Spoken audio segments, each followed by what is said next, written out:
Sükutun xüsusi bir mənası var, bilirsinizmi? Yox, bilmirəm. Yada salırıq. Sayğıdır. Yəni sayğı duymaqdır, onları anmaqdır, onları hatırlamaqdır.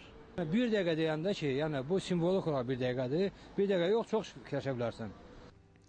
20-ci əsrin əvvəllərindən başlayaraq dünyada adət-ənənələrin, dinlərin bir-birinə qarışması, mədəni inteqrasiyası baş verdi. Sovetlər dönəmində mədəniyyətimizə, dinimizə daxil olan ənənələrdən biri də bir dəqiqəlik sükut mədəniyyəti oldu. Zahirən çox gözəl bir adətdir. İnsanlar bir dəqiqəlik sükutla dünyasını dəyişmiş insanın xatirəsini əzizləyirlər. Yəni, insan bir dəqiqə sakit durmaqla özünün həyatından hamı elə bir ki, bir dəqiqəsini ölənin xatirəsinə həsr edir. Elə bir ki, ölənə verir. Bu mənada onun ruhunu, xatirəsini yaşatmaq baxımından gözəl adətdir. Bir dəqiqəlik sükut anlayışı birbaşa xristiyanlıqla bağlıdır. Hələ qədim zamanlarda xristiyanlar ölən insanı bir neçə gün dəfn etmir, cəsədinin yanına çörək, şərab qoymuşlar. İnsanlar sakit şəkildə ölənin yanında dayanaraq onun ruhunun çörəklə şərabın dadına baxacağını və ya iləyəcəyini gözləyirmişlər. Dirlər də sadəcə donmaqla, bir dəqiqə donmaqla sanki ölən üçün onun öz dünyasını yaratmış olurlar ki.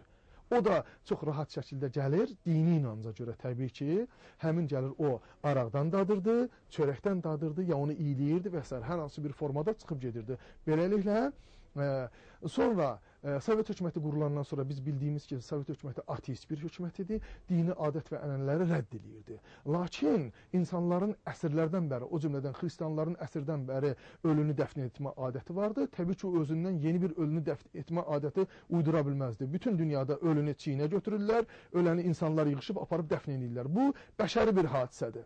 Ona görə, demək bizim Sovet dönəmdə siyasi elitada olanlarımız, ondan sonra həmin dini adət olaraq, həmin o qədəhi və onun üstündə olan çörəyi rəsmi dəfindən çıxartdılar, amma bir dəqiqəlik sükut qaldı.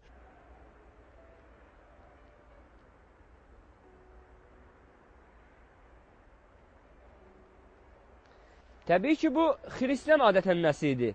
Qədimdə saat olmadığı üçün o bir anlıq sükut mənasını daşıyırdı və sonradan saat meydana çıxdıqdan sonra insanlar vaxtı bölüb onun ən kiçik bir hissəsi kimi bir dəqiqəni götürüblər və bir dəqiqəlik sükut anlamı da oradan meydana gəlib. Kənardan gəldiyi üçün bir dəqiqəlik sükut dinimizə və ənənələrimizə tam nüfuz edə bilmədi. Sadə insanlar dünyasını dəyişərkən bir dəqiqəlik sükutla deyil, İslama uyğun olaraq dua və Yasin oxumaqla alınır. Azərbaycan xalqının öz etnik mədəni dünya görüşündən gəlməməsi özün onda göstərir ki, xalq içərisində bu adət yoxdur. Yəni, məsələn, elə şəhərin özündə, kəndlərin özündə biz heç yerdə ölənlərimizin ruhunu bir dəqiqəlik sükutla qeyd etmirik. Yəni, molla var, ölənimizi biz Yasinlər o dünyaya yola salırıq və onun üçün lazım olan öləni o bir dünyaya yola salmaq üçün, onun bu dünyadan ruhunun o bir dünyaya keçməsi üçün, onun sorğusu olanda və s. onun bizim din xadimləri, bütün bunlar hamısı dinə uyğun bilirlər. Ona görə, bax, məsələ burasındadır ki, elə bu adətin kənardan gəlməsinin olduğunu göstərir ki, indinin özündədir. Biz bunu yalnız tutaq ki, idarə və müəssisələrdə, yaxud hər hansı bir rəhbərlər öləndə, məsələn, ictimai həyatda tanıdığımız xadimlər öləndə adətən bunu bir dəqiqəlik sükutuna qeyd edirlər. Bu kənardan gəldiyi üçün xalqımızın həyatında və ictimai psixologiyasında bir dəqiqəlik sükut yerimədi. Bir dəqiqəlik sükut anlayışı başqa dindən keçməsinə baxmayaraq sadəcə ehtiram, xatırlamaq və anmaq mənasını daşıdığı üçün Azərbaycanda da normal qarşılanır. İlqar Qulusoy, Turab Məmmədov, Lider TV.